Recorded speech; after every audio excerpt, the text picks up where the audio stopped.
How's it going, everyone? Matt Leighton. Welcome back to another real estate video. In today's video, we're going to walk through step by step how to buy a condominium in 2019. So if you've never bought a property or you've never bought a condominium before, because the process is different, then this video is for you. The buying process can seem intimidating if you've never done it before, or maybe you have bought property and you didn't quite know what the next step was until you got to the next step. The goal of this video is to pull back the curtain, show you every single nuance of buying a condominium in 2019. So let's get started. Step one, the first thing you need to do in the process is to get pre-qualified.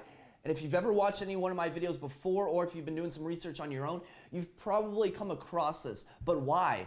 Why is this so important? Well, you need your pre-qualification letter to submit with your offer. The seller's not going to take the property off the market if they don't have that pre-qualification letter. They want to see that you've taken the first steps towards acquiring a mortgage. And you may be thinking to yourself, well, I will just go out and find a condo, and then when I'm ready, I'll get a pre-qualification letter. Well, when you do this, you're not running your search in an effective manner. The reason I say this is because what will end up happening is you're going to go to an open house on Sunday afternoon, decide you love the property, you want to put in the offer, and you're going to try to reach out to a lender at 5 p.m. on Sunday afternoon. Do you know how difficult it is to get to a lender at 5 p.m. on Sunday afternoon?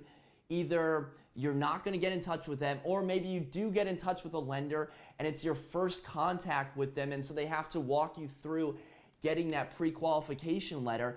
And what'll happen is you're already behind all those other buyers that already have that letter, so they can just whip together that contract, and then you're kind of playing catch up that whole way, where other offers will beat you to the punch if you're trying to wrangle in a lender on Sunday afternoon. So definitely get pre-qualified before you're serious about your condo search.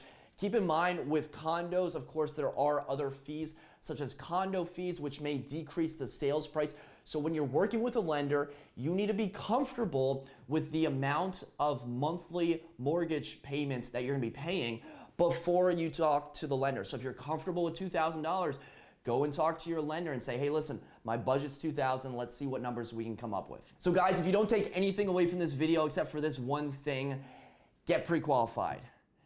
And don't use Bank of America, but get pre-qualified. Step number two is to get a real estate agent. Now, before I get into this section, using a real estate agent is not mandatory, and full disclosure, I am obviously a real estate agent, but I do want to explain how the process works on our end. The seller will pay the listing brokerage a certain percent. It could be 6%, it could be 5%, it could be 4%. That percent is always changing, and it's on a case-by-case basis. So the seller pays the listing brokerage, and then that listing brokerage pays usually half of that. It depends, it's a varying amount, but they'll sometimes pay half of that to the buyer brokerage. So if you're using a buyer's agent, the seller is paying the listing brokerage, and the listing brokerage pays the buyer brokerage. If you're not using a buyer brokerage, the seller pays the listing brokerage, and the listing brokerage keeps both commissions. If you've bought 10 houses before, you understand all the risks, all the blind sides that might come at you during the transaction. Maybe you forego representation, but for about 95% of you out there, buying a condo unrepresented is gonna be a huge mistake. The thing is, the buyer's agent is already paid for when you buy the condo, so you might as well get representation. And when things go sideways, which they oftentimes do, you wanna make sure you have representation in your corner. Good buyer's agents will be worth their weight in gold. They're gonna save you 5 times the amount of whatever commission they're earning. Bad buyer's agents, they're gonna be very bad. They're gonna cost you more money, they're gonna have a stressful experience for you, and they may expose you to risk that you were otherwise unexposed to if you had picked a good buyer's agent. So it is very important that you go out and you pick a very strong buyer's agent for your condominium purchase. I've run into a lot of first-time home buyers recently, usually at open houses and just throughout my daily life, that will tell me with almost sheer confidence that they're buying their first condo and they're not planning on using a real estate agent. And I'm not one to just like corner them and ask them why are they doing this, but I am genuinely curious about why they think the process is so easy. I think people have a fascination with doing it themselves these days, but think about it this way, guys. If your car breaks down, what are you gonna do? You gonna try to fix it yourself, or are you gonna bring it to a professional? If your iPhone stops working, you're gonna break out the screwdriver and try to fix it yourself. It's the same thing with a house. You've never done this before, and I've been doing this for 6 years. I've helped hundreds of people buy and sell condos, and there are still new items that I come across almost on a weekly basis. So if an experienced agent is still coming across new scenarios, what's gonna happen when a first-time home buyer tries to do it themselves? I think the main issue is people think that they can try to save money up front. Oh, I'm gonna try to work with the listing agent to get a discount on the commission. When in reality, the listing agent doesn't really care about your wants or needs or budget.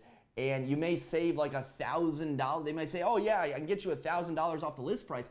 Well, if the list price was $25,000 overpriced to begin with, and you didn't have an expert working with you, well, congratulations, mental math, you just lost $24,000. So where do you find that real estate agent? Well, you can look on YouTube for Arlington, Virginia real estate agents. You can go on Instagram and search the hashtag #YourCityRealEstate. Would also recommend talking with friends, and of course, consumer websites like Zillow and Yelp. Remember guys, this is gonna be a huge transaction worth hundreds of thousands of dollars.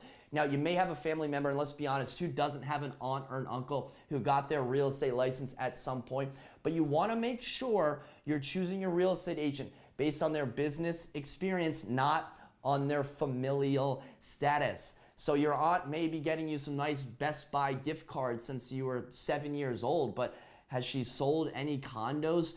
What's her Yelp review? What are her Zillow reviews? You wanna make sure you're picking your real estate agent based on business, not doing a favor to a novice real estate agent. And finally, before we move on to the next step, if you're wondering in step 1 where to get pre-qualified, your agent will be a great resource for recommending local lenders to get that pre-qualification letter. Step number 3, guys, is to have your buyer consultation meeting. So you've got your lender, you've got your buyer's agent. Now it's time to meet with your buyer's agent to discuss the exact type of condo that you're looking for. And you know, some agents, they skip this step. Oh, you want a 1-bedroom condo downtown?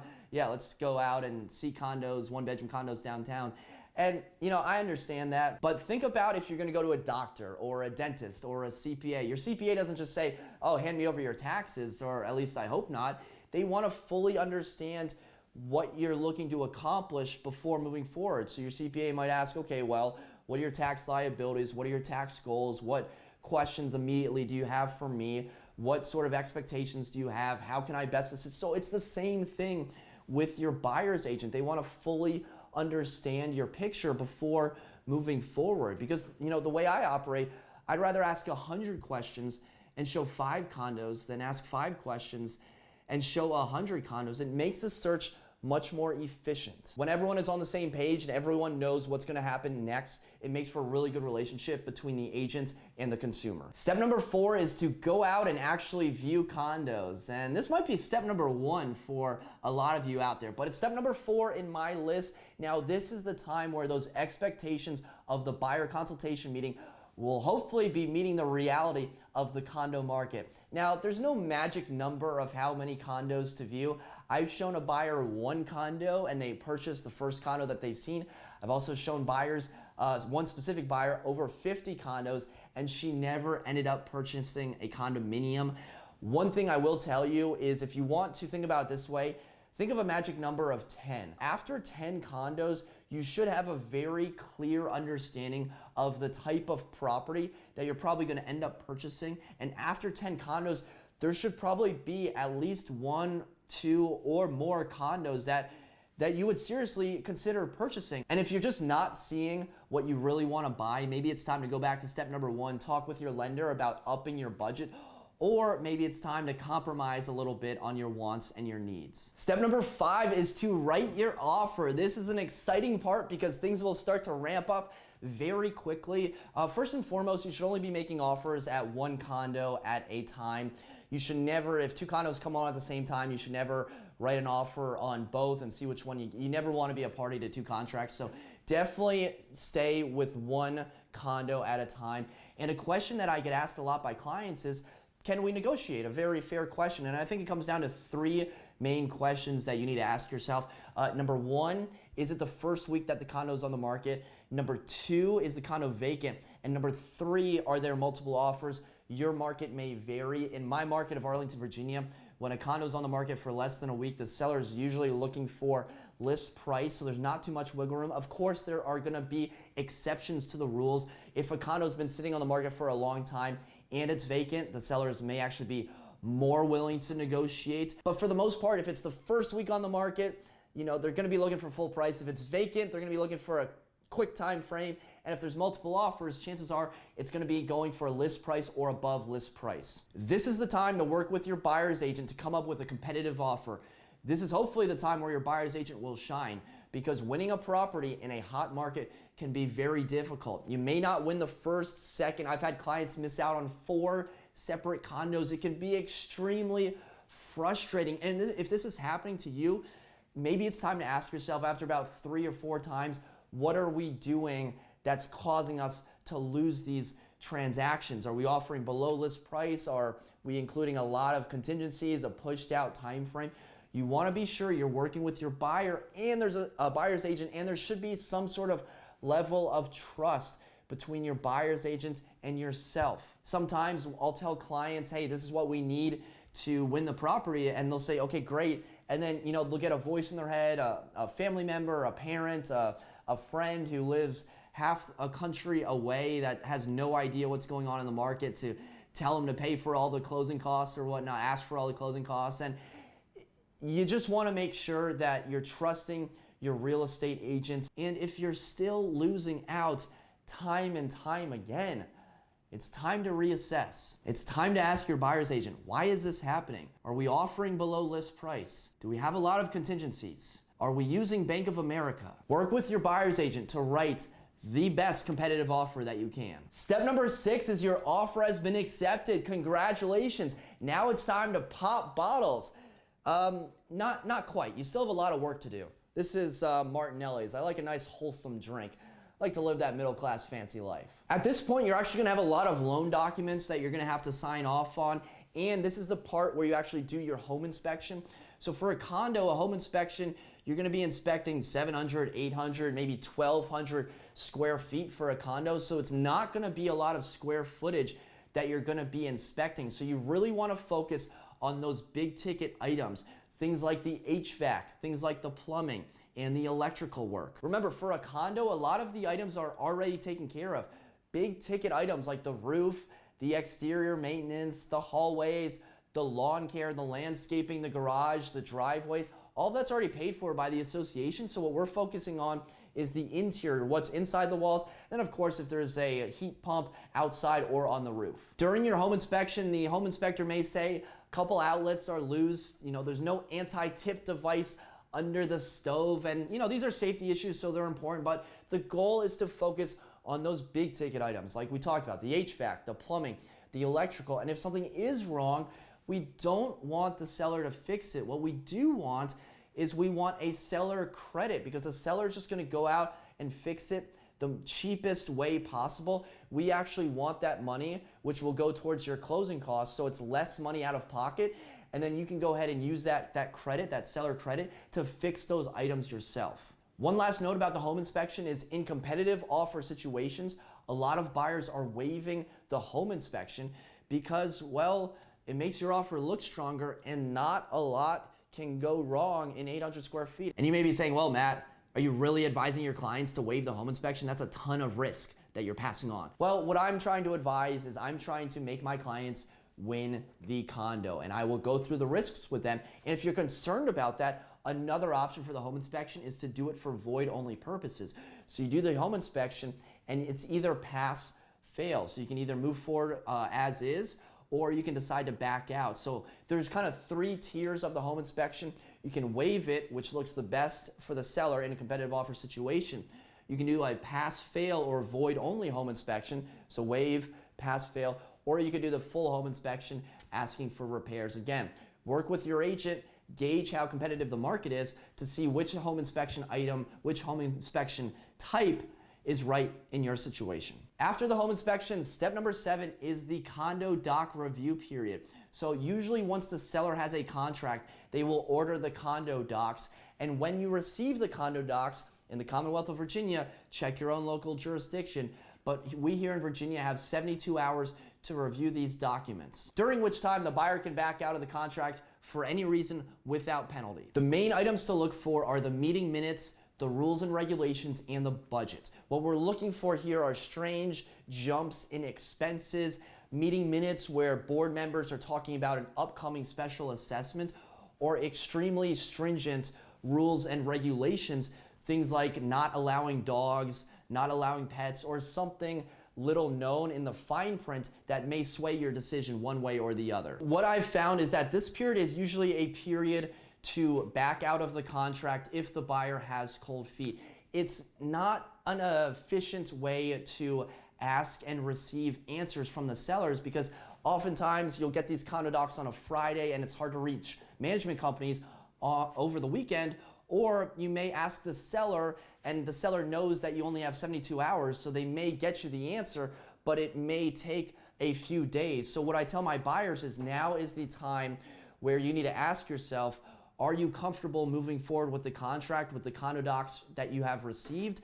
If not, it's a perfect way to back out of the contract with no penalty. So between me and you, the condo doc review period is more of a for your informational purposes only, and you have the opportunity to back out, rather than a let's figure out why the committee spent this money on a 2016 budget item. Oh, and the condo docs are like 400 pages long, so you got a lot of reading ahead of you in the next 72 hours. Step number 7 is the appraisal. So the lender wants to make sure that the property is actually worth the sales price that you're paying. So the lender will send out an appraiser during the process to walk through the condo to confirm that the property is either worth the sales price or is higher. For the most part, most of the time the property will appraise, but if there haven't been similar condos that have sold recently that will support that sales price, you may run into a low appraisal, and let me explain what will happen in that scenario. So let's say you're buying a condo for $300,000 and the appraisal comes back